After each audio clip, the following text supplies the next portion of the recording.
Vous nous invitez à vivre un moment à saveur historique et l'endroit pour le vivre, surtout si on aime l'époque victorienne, c'est Victoriaville. Victoriaville pour les fêtes victoriennes qui se dérouleront pendant la fin de semaine de la fête du travail, mais ça débutera donc le 30 août, ça se terminera le 3 septembre. C'est la 13e édition que l'on présente l'événement. Les fêtes victoriennes sont une reconstitution de l'histoire de Victoriaville qui a été créée en 1861. Je vous fais entendre tout d'abord le président de l'événement, Patrick Paulin, qui nous donne les grandes lignes de l'événement.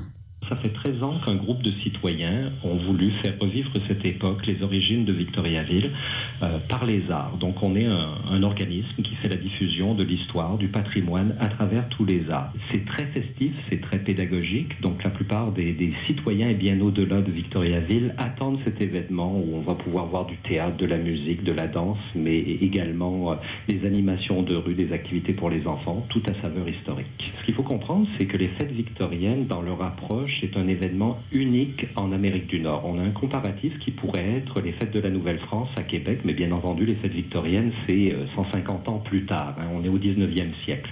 Mais l'esprit, l'approche qu'on utilise aux fêtes victoriennes ressemble un petit peu à l'activité qui est à Québec. Donc, beaucoup de gens viennent de la région de Montréal, de Québec, de l'Estrie. On a même des gens l'année passée qui avaient vu notre activité, qui était du Nouveau-Brunswick, donc qui avaient pris leurs vacances pour venir participer à cet événement. Alors, chez nous, d'abord, on ne se déguise pas, on se costume d'époque parce que les fêtes victoriennes ont un costumier d'environ 300 réalisations qui sont des reproductions des costumes d'époque qu'on pouvait retrouver des années 1830 environ jusqu'à 1910. Donc, nos couturières font de la reproduction. C'est pas une obligation de se costumer d'époque, mais c'est sûr que quand vous endossez le costume, ça vous permet de participer, de faire corps avec la fête, de vous prendre pour un personnage et d'apprécier les fêtes victoriennes comme il se doit. Alors, c'était Patrick Paulin. On peut se costumer, on peut ne pas se costumer si on n'a pas le costume, effectivement, mais il y a quand même, costume ou pas, plusieurs activités qui sont proposées. Mais je vous dirais d'emblée que les gens qui participent à l'événement se costument. Oui, se costument. Alors, oui, il y a 3 événements majeurs. En fait, il y a le spectacle d'ouverture cette année, dont la thématique est les grandes valses viennoises. Il y a le grand bal victorien qui revient à chaque année. Ça, probablement que vous avez déjà vu des images de cet événement-là, parce qu'on reconstitue en fait un bal d'époque avec 30 musiciens, avec des maîtres danseurs sur place. Évidemment, les gens qui participent au bal sont costumés. Donc, ceux qui rêvent à l'époque de Sissi. Tout à fait, avec les grandes, les grosses robes. Bon, mais on est quand même dans l'époque victorienne. Oui, mais on voit l'image de la robe. Là. C'est la même chose avec la belle dentelle et tout. La nouveauté cette année, c'est qu'il y aura une grande fête familiale gratuite qui va se tenir sur la rue Laurier, la rue patrimoniale de Victoriaville. Ça se déroulera le 3 septembre à compter de 11h. Et les fêtes victoriennes font aussi une grande place au théâtre dans leur programmation en produisant 5 pièces de théâtre originales inspirées de faits historiques. Et avec ces pièces, ça nous permet de découvrir des artistes qui ont marqué l'histoire de Victoriaville. Et c'est qu'à l'époque, ces artistes-là ont reçu un coup de pouce de pas n'importe qui, là, du premier ministre francophone, Sir Wilfrid Laurier, qui habitait à Victoriaville. Alors, on peut écouter à nouveau Patrick Paulin, qui est le président des fêtes victoriennes.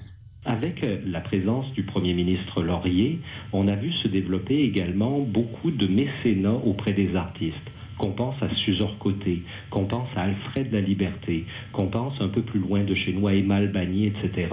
Donc, il y avait une effervescence aussi bien politique, aussi bien intellectuelle qu'artistique en Victoriaville. Donc, chaque année, les fêtes victoriennes choisissent un thème. Cette année, le thème qui a été choisi, c'est artistes et beaux-arts victoriens.